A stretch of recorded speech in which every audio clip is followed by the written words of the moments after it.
So for my best speech practices, I'm discussing the preparation and the practice of before a speech. So when you start preparation, the first step, I would say make a hook for yourself. You want to have something that will grab the audience. You can have this in the introduction of your speech, make it part of the script. So you maybe want to start with a script and then bump it maybe to a slideshow or note cards. So when you're making your script, you want to have your hook and then go into your thesis statement, kind of like what you want to get into, and then go on to your discussion points. Your discussion points should be short and sweet, but also be very informal. So when you put them on your slideshow or your note cards, you want to have them in bullet points. So then for yourself, for your note cards, you can look at those and be like, hey, that's what I'm going to talk about. And then for the audience, if they're on the slideshow, they know, hey, this is what they're going to talk about. So it really helps in the long run. I would also say that you should also have some visuals. So people who are more visual learners, it helps with that. I personally am a visual learner, so it helps the general group. So when you go to practice it, however, I would say maybe consider talking to a wall, maybe talk to a mirror. The mirror will help when you are looking at your visual appearance. You can look at how you are standing, your hand movements, just like you move around. You can also look at how your posture is. Also, when you are looking at a wall, it can be the good starting point if you don't want to look at yourself yet, if you want to just like be comfortable with talking in a general direction. Your next step would probably be to record yourself. So you can set up a camera and record yourself so you can kind of hear how you speak. You can also, again, you can see how you are presenting. I would say that the recording would be almost not the final step. I would say the final step would be presenting in front of an audience you feel comfortable with. So maybe you could have like a pet that you love and it's like fun to talk to. Then the next step would be maybe you go to family members and then you go to friends and then maybe you go on to your teacher maybe. That would be the next step. And I think doing that over and over is something good to focus on.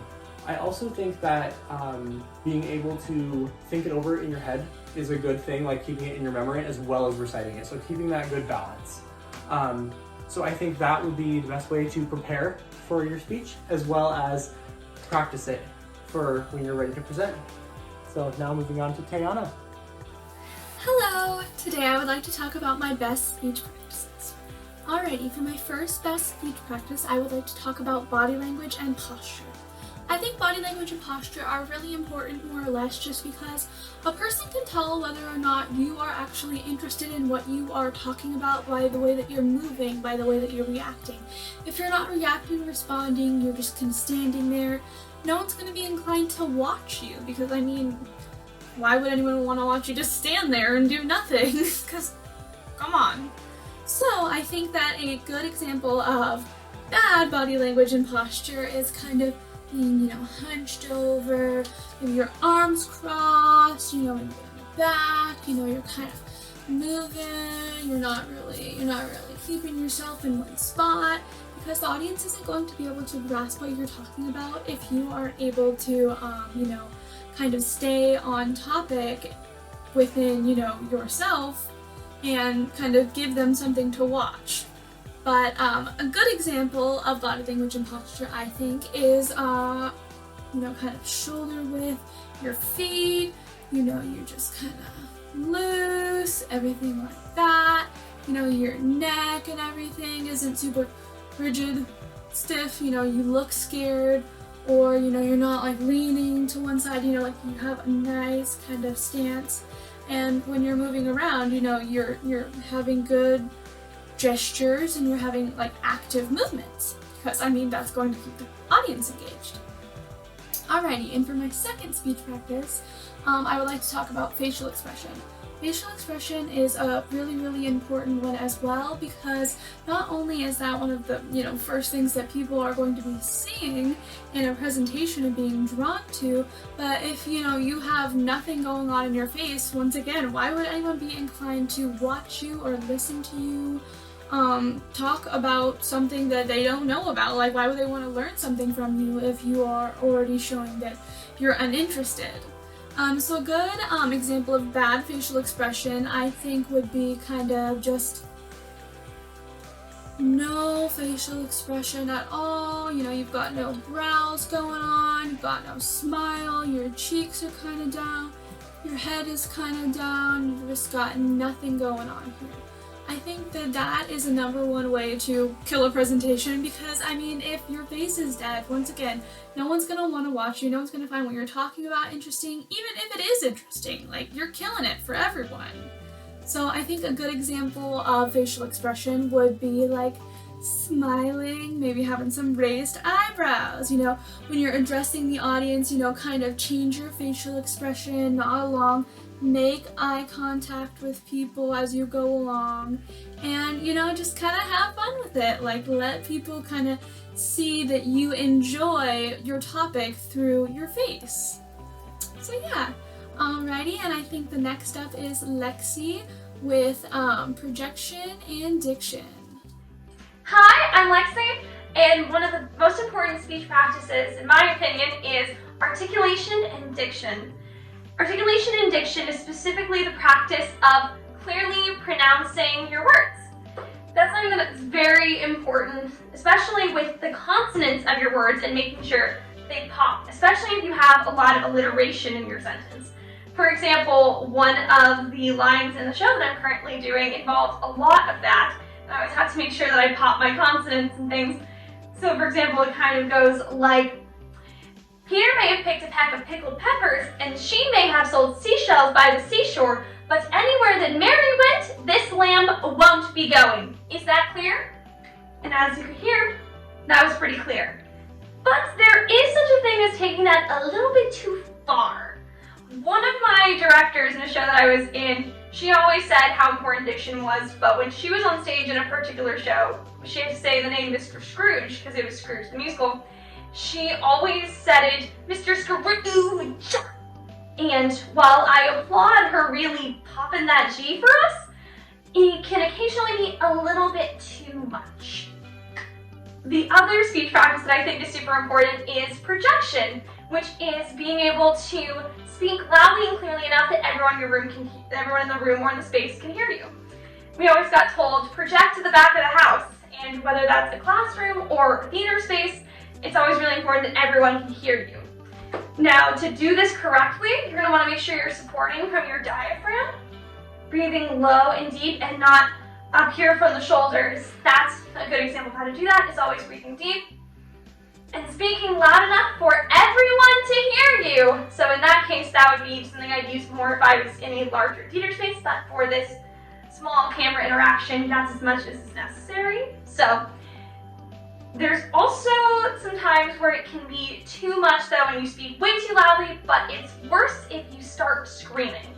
If you aren't supporting from below, then that's not projecting anymore, it's just screaming, and not only are you going to hurt your vocal cords, you're most likely going to hurt the hearing of a lot of your audience, especially if you're mic'd or things like that. So there's always, like the articulation and diction, there is taking that a little bit too far. So those are the speech practices that I think are most important. Moving on to Andrew. Hello, my name is Andrew, and the best 2 speech practices I've chosen were word pacing and eye contact. And I'm basically just going to give you guys a brief description of each practice I've chosen. And let's go ahead and start off with word pacing. Word pacing, it pretty much means what it says. It's how fast or how slow you're speaking. And the best way that I can describe it is, say if you're doing a marathon, which is just like a long distance race, you're not going to go 100% full speed throughout the whole way, and you're just going to tire yourself and you probably wouldn't finish the race. And same thing goes for a short distance race. For example, like a 100-meter dash, right? You're not going to take your time, you're not going to jog it, you're going to go on full speed, 100%, just to get that efficient time that you're after.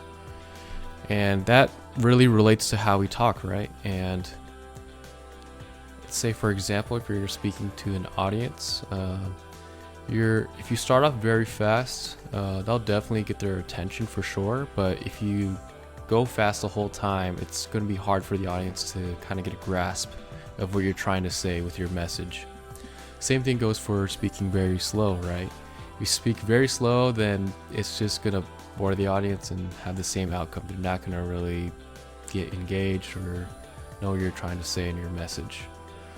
And from what I've researched, a best way to kind of fine-tune and know your words per minute is with a little device called a metronome. And that device is pretty much a beeping noise that it's like a constant beeping noise, but you can adjust and fine-tune how fast or how slow the beeping noise is. And you can just record yourself just saying a sentence or just saying your paper, and that'll help you find your range of how fast you're going. And from what I've researched, a good zone would be 80 to 90 words per minute. And yeah, that's pretty much it for word pacing. On to the next, eye contact. Eye contact is very important because even though the audience is giving you their attention, it's just as important for you to give your attention to them. And that's really going to help you get their attention when just trying to give your message. And from what I've researched, a good tip would be to, so say if you're, for example, if you're doing a speech in an auditorium or like a theater, it's good to gaze into the audience from one end to the other, but not back and forth. You're just taking your time and just pacing it. And even though people would say, oh, well, what if I'm going back and forth way too fast? Then a good tip for that is to gaze into one person for a good 3 or 5 seconds. And you can do that while scanning from right to left or left to right, or just trying to cover a whole section of the audience. It definitely will help you look more natural and more comfortable when you're speaking.